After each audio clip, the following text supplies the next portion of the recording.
Beating the generational money curse. How homeownership builds your family's wealth.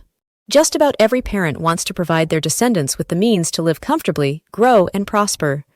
But for many families, achieving financial stability that lasts across generations can feel like chasing an elusive dream. They may not realize that a prime way to catch that dream lies in one word: property, and in particular, a home. Real estate is usually one of the largest assets the average person will own, says Maxine Teal, a Bronx, NY-based licensed real estate agent with Keller Williams Realty.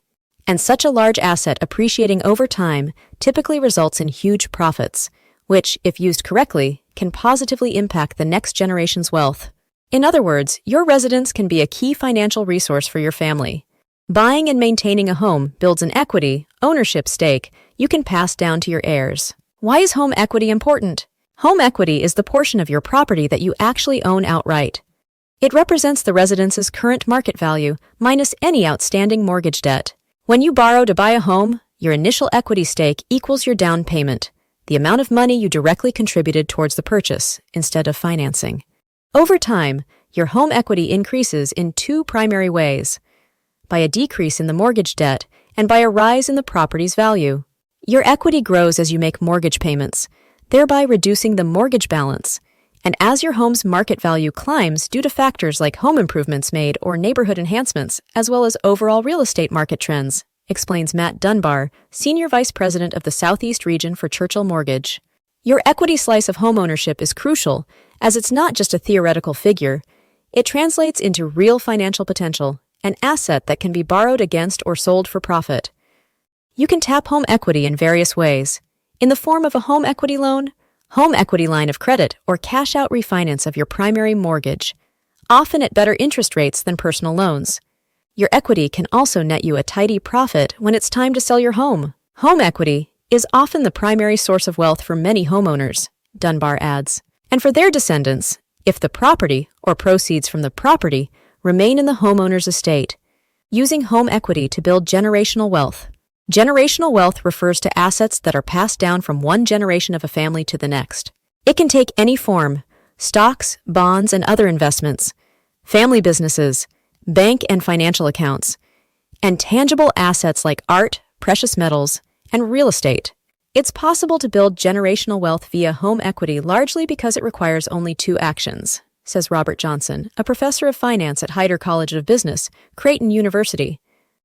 First, the homeowner must make regular mortgage payments, thereby lowering their mortgage balance, and the homeowner must resist the temptation to borrow against the accumulated home equity if possible. The gradual way in which home equity accrues makes it an ideal long-term wealth-building vehicle. A monthly mortgage payment is often considered a forced savings account, as National Association of Realtors, NAR, chief economist Lawrence Yun once characterized it. Plus, property tends to appreciate over time. While housing markets do have their ups and downs, it's very rare to see real estate go to zero in value, says Stephen Orlowski, certified financial planner and founder-CEO of Orlowski Financial, a New Jersey-based financial services firm. Real estate is one of the best ways to build generational wealth simply because unless you really do something just unimaginably foolish, you're going to have residual value, he adds. If you do it right, you invest in the right areas, and you try to get into growth locations, then you will be able to have a tangible asset that you can pass on to successive generations. Building home equity in 2024. Over the past 5 years in particular, American homeowners have observed a significant increase in home prices and values, leading to a record increase in home equity. This growth is largely due to various factors influencing the housing market. The housing market's persistent low supply and sustained demand dynamics continue to exert upward pressure on home values, and thus the worth of homeowners' equity stakes. In fact, the number of financed homes that are underwater, worth less than the mortgages on them, continues to fall nationwide. According to ICE Mortgage Technology, ICE, while fewer than 390,000 borrowers had underwater mortgages, homeowners with mortgages ended the first quarter of 2024 with a record $17 trillion in equity. When you look forward to late this year and into 2025, expectations are that the Fed is going to start to ease rates, says Andy Walden, Vice President of Enterprise Research Strategy at ICE. That has a direct impact on the interest rates that are being offered out there on lines of credit. you should start to see it become a little bit more affordable and more attractive to utilize some of this record equity out there in the market. The higher costs of mortgages and homeownership are causing many prospective buyers to wait things out in the hopes that prices and interest rates come down. However, if you're really ready to own a home, there's a risk to postponing a purchase, and not just because the inflated costs may be the new normal. It can mean missing out on potential home equity growth, says Sean Malku, managing broker with X2 Mortgage of Chandler, AZ. Despite current market conditions, homeownership will almost always be a valuable way to build wealth over time. The sooner you can get into the homeownership game, the sooner you'll be able to start building wealth. Dunbar agrees. Delaying could mean confronting even steeper home prices down the line, consequently stalling the advantages of homeownership and the potential for wealth accumulation that could benefit future generations, he says. How to pass down property. There are different ways to transfer your home and its equity to your chosen heirs. Here are the most common options. Wills. A will designates the beneficiaries of the property and provides instructions for your named executor to distribute your assets when inheriting a parent's house. On the downside, wills must go through probate court, which can be costly and take time. And because a will is a public document, it provides less privacy. Trusts. A legal entity that you create, the trust essentially takes the title to the home, then distributes ownership to your designated beneficiaries on your death or a specified date. Trusts let you distribute your home more easily and privately without the hassle of probate court. They also help you reduce or avoid gift taxes and, if they are irrevocable, estate taxes too. Homeowners in particular can opt for a qualified personal residence trust, QPRT, to bequeath a primary residence or a vacation home. The owner can remain living in the home until a predetermined end date, upon which title is transferred to their beneficiary. On the downside, creating a trust can be expensive. You need a lawyer to make sure everything is set up properly and worded precisely. QPRTs are especially complicated. The end date must be set carefully, or estate taxes could be triggered after all. Co-ownership, joint tenancy. An alternative method to pass on property to your heirs is joint tenancy, a form of co-ownership. Although co-ownership is usually established when you buy a property, it can also be done later. Basically, this procedure means putting your heirs' names on your deed. Full ownership of the home then transfers to them when you pass away. The plus side of this approach is its immediacy. Again, you bypass probate court and your heirs have instant control of the home.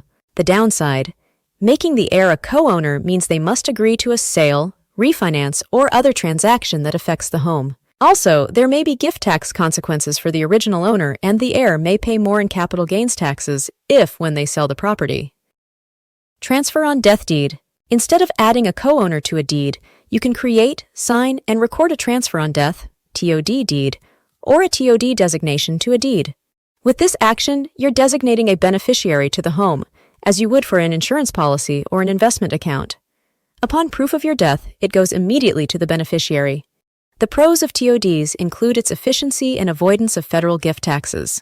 Unfortunately, many states don't allow TOD deeds. Challenges of passing down property. Johnson cautions that purchasing residential real estate and building home equity doesn't necessarily guarantee a foundation for a family fortune. I believe there are better ways to build generational wealth, specifically investing in a diversified stock portfolio, he says. Certainly, passing down property can be problematic. Among the primary issues are the potential estate or inheritance taxes incurred based on the property's valuation, Dunbar says.